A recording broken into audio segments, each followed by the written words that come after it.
안녕하세요.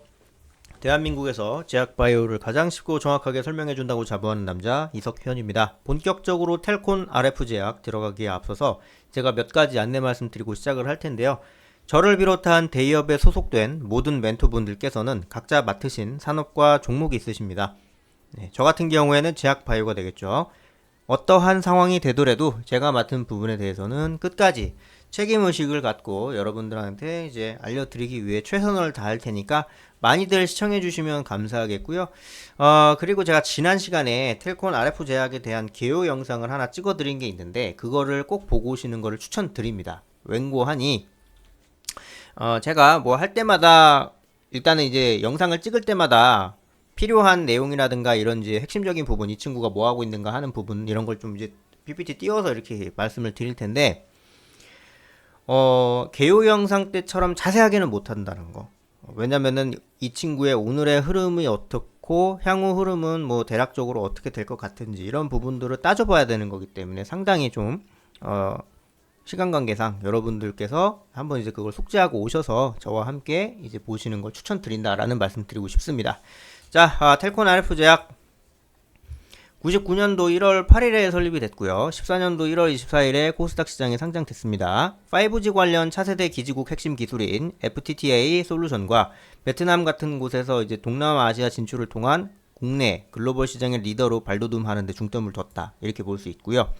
또한 액제 이건 이제 액제는 이제 액상 이제 액체 이제 KGMP 의수의약품 제조와 품질 관리 기준 생산 시설을 보유해서 액상 제형의 제품과 타정 환제 캅셀 생산 중이고 다양한 신약 개발 투자 중이다라고 이제 말씀드릴 수 있겠고요. 이제 RF 부문, 제약바이오 부문 뭐 이렇게 되는 부분들이 좀 이제 나타나고 있고 뭐 나름대로 굉장히 좀 긍정적으로 흐름이 나타나고 있는 것들이 좀 보이니까 이런 부분들은 좀 이제 도움이 된다라고 생각할 수 있겠고 RF 부분이나 제약바이오 부분은 이제 평균 가동률이 90, 79 뭐 이런 식으로 나오고 있는데 가동률이 굉장히 좀 좋은 투자 지표가 될 수 있는 게 왜 그러냐면 여러분들 이건 이제 저는 이제 제약 바이오 멘토니까 여러분들보다는 살짝 좀 이제 나을 수도 있겠는데 여러분들이 생각하실 적에 가동률이 뭘까 뭐 이렇게 그리고 이 친구가 뭐 하는 기업이지? 약은 아는데 그 제약 기업은 잘 모르는 경우가 훨씬 많이 있습니다. 그런 걸 감안했을 때 가동률이 90에서 79% 정도 된다라는 거는 일단 기본적으로 가동률이 60%에서 80% 가량 된다라는 건요. 더 볼 것 없이 너무 장사 잘한다는 뜻이에요. 너무 장사 잘한다는 뜻이고 그리고 너무 흐름 괜찮게 흘러가고 있다 정도로 이해하시면 됩니다. 뭐 이제 그런 상황들을 어떻게 좀 뿜어내면서 이제 움직이는가 하는 부분들이 좀 이제 나올 수 있고 굉장히 좀 아쉽게 상황들이 좀 만들어질 수 있는 부분들이 좀 이제 있다.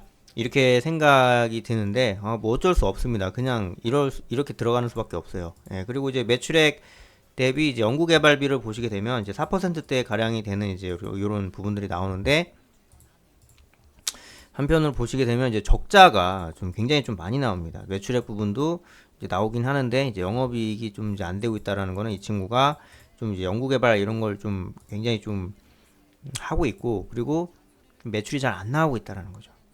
그러니까 그런 부분들을 생각을 하시면 되고 그냥 일단은 좀 신약 개발에 많이 이제 투자를 하면서 좀 굴지의 대기업 뭐 우리가 한 번씩 들어봤을 법한 뭐 대웅제약이라든가 뭐 녹십자, 한미약품 이런 급 아니면요 신약 개발 투자를 하잖아요.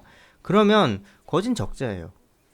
뭐 어쩔 수 없어. 신약 개발이 뭐 그렇게 쉽게 될 수 있는 것도 아니고 뭐 없는 살림에 최대한으로다가 찾아서 한다고는 하지만 그 최소한의 조건 자체도 굉장히 진입 장벽이 높기 때문에 어려운 상황이긴 합니다. 그래서 잘 이끌어낼 필요가 있다라는 생각을 좀 해볼 필요가 있고요.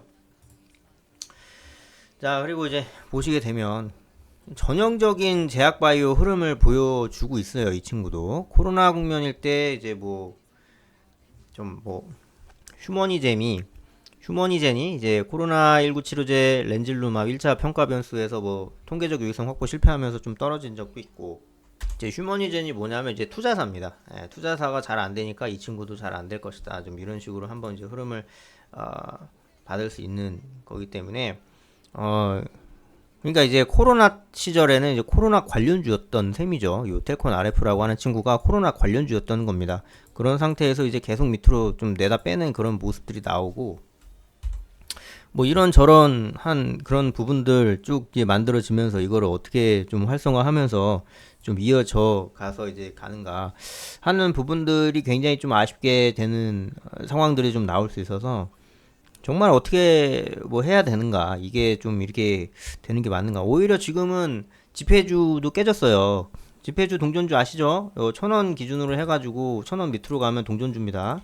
그래서 동전주는 뭔가 이상이 있는 거야. 뭔가 잘 안 되고 있는 거. 아까 차트 아까 이제 재무제표 보셨지만 이 친구가 이제 코로나19 관련 쪽에 좀 테마 봤다가 코로나가 좀 죽섰고 이제 더 이상 코로나가 좀 잘 안 팔립니다. 그죠? 코로나 시대에 이제 요즘 뭐 누가 그래요? 그죠?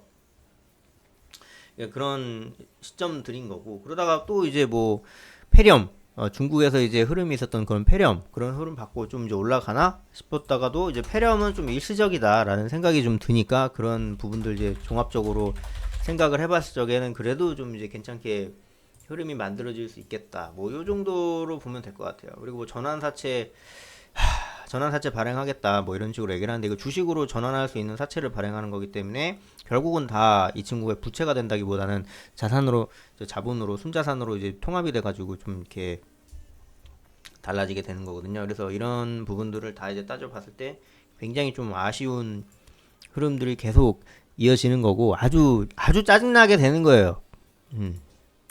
진짜 뭐 이래도 되는 거야 싶을 정도로 이제 흐름들이 나오는 거기 때문에, 예, 그렇게 생각을 하면 되고, 좀 아쉬워요. 굉장히 굉장히 아쉬운 그런 흐름들이 나타나고 있어가지고 이거를 뭐 어떻게 좀 해결해야 되는 건가, 해결은 되는 건가 하는 그런 생각이 좀 들긴 해요.